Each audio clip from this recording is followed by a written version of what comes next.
Hello, I am here with painter Leah Kohlenberg. Hello. Hello.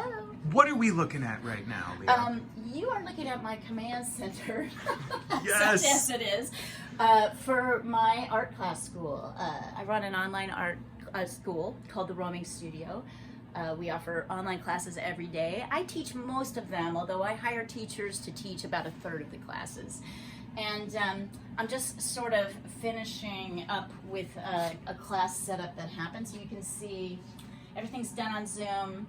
I'll start with this laptop here, and then I have a second notepad where students can really see, which will also hook up with the Zoom where students can really see me work. So right now I was just working with a student to show her how to mix greens for landscapes.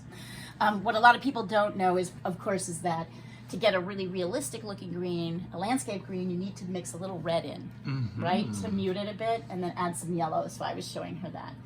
She's 11, so she was like, oh my God, I can't believe I couldn't know that. Anyway, she was very cute about it.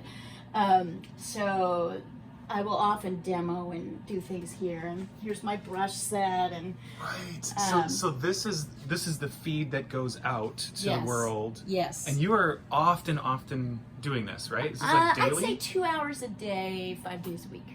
Yeah. Wow. Okay, so that's that set up. You also have, what else? You have your headphones. This is my headphones, so I can record. I record everything and post all classes to my YouTube channel for free. You have told me this before, Leah, Right. that like you're over here and you might give students a project, and then you might just then I might just slide over here. And I can still hear them, but like I might slide over here and start working on a painting. And if I'm not working on a painting, sometimes I'll just be sitting, classes are 2 hours, I'll just be looking at it. So right now there's the source for this particular painting. I'm looking at it and deciding what, I'm using these sort of real ferns as a beginning, but I'm still gonna be making decisions. This particular painting I'm thinking might actually work either as a vertical or a horizontal, so I'm kind of trying to play with a composition that would work either way. It matters, doesn't it? Stepping back and like letting other parts of your brain do things and then glancing at it. Exactly. What's the difference between what you're kind of in the early mid-career and then you get to the mid-career where you have just a certain level of confidence that it'll work out. Right. You can let it sit. Yeah, and to let it sit, I think that's the big thing. And lately I've moved, I used to do a lot more oil. So like all these pieces, this is oil, particularly cityscapes. A lot of the pieces against this wall here are oil. Not everything, but most. In this particular scenario, this set of like sort of naturey landscape stuff, I'm thinking more, I work in acrylic because I want to work fast, but I also want, even so, I still want to give things time. So like you, Paul, I'll probably have 5 or 6 paintings going at any one time. Yeah. Just to think about how I want to do it. I've got 4 more canvases there. I keep these paintings around because even though they're not perfect, some of them showed, you feel this way about your early work? Like you're like, actually, how did I know how to do that? Oh yeah, like some things aren't right, but yet at the same time, you're like, how? I feel like I show myself that I did have the ability to concentrate really well. Like I was and you had a certain really skill level, and you had a certain. I hesitate to use the word talent because talent means nothing if you don't work, right? Like you can't just talent, but I do think that for some people they have an affinity for painting. And I'm like, oh, wow, yeah, I actually did. Because nobody showed me how to do that. I just kind of obsessively did it. Here's another cared one. about, something and depicted it. Yeah. Right, so this is actually literally the second painting I ever made in my life. I was 30. Wow, that's fun. That is a house in Tbilisi, Georgia, where I had spent a lot of time. I was a journalist in my previous career, and I spent a lot of time doing journalism training. And Georgia and Armenia, I went back and forth to a lot. And so I was upset, the architecture is very unique. And you can see there's some things that are really working. You can also really see I did not understand perspective. Who really does unless you learn it? And you could see my greens. I did not learn the thing about greens, right, that I was just teaching down here. I didn't know that. So I have these kind of pale, white greens. I clearly don't get the car back there. Oh, but some of these things, but there's some parts about it that are really kind of neat. But some parts are kind of good.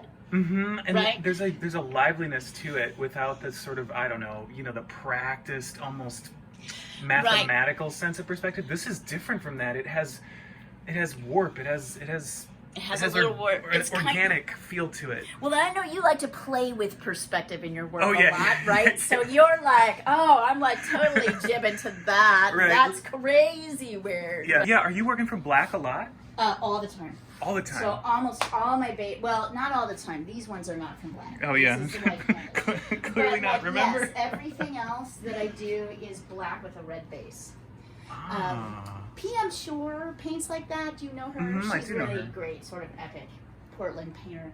She paints like that, and I really loved how her cityscapes, they had this kind of vibrancy. Mm-hmm. So I thought I would try it, and I just love it so much. I mean, everything. Over here you can see, if you come close here, you'll see bits of the red are kind of coming.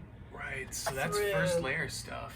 First layer stuff is coming through. Then, so yeah, that's what we talk about when we say we don't want to overpaint, right? Yeah. So you might as well put something on that's kind of vibrant, so you don't want to cover it up. Yeah, absolutely. How do you capture ideas? With my photo camera. Yeah. With my phone camera. So I walk around. I work from life a lot, so I walk around photographing everything. Mm-hmm. I can show you. I just took a boss picture of the Laurelhurst movie theater last night. So if I see a scene, I'll photograph it. I might photograph it in several different, like I saw it like this and I took a picture and then I was like, wait a minute, I bet the sign looks really badass if you come around the corner, right? So I really love this. I like the way the light is hitting, so that will be the focus of the painting. I may change things. I may change the color of the sky. I might change other things. I mean, definitely things escape from, things really move away from the original photo reference. I'm not into the idea of repainting the photo because I used to. When I was learning, I did that. That's probably a copy of a photo exactly, so it's that one. Right.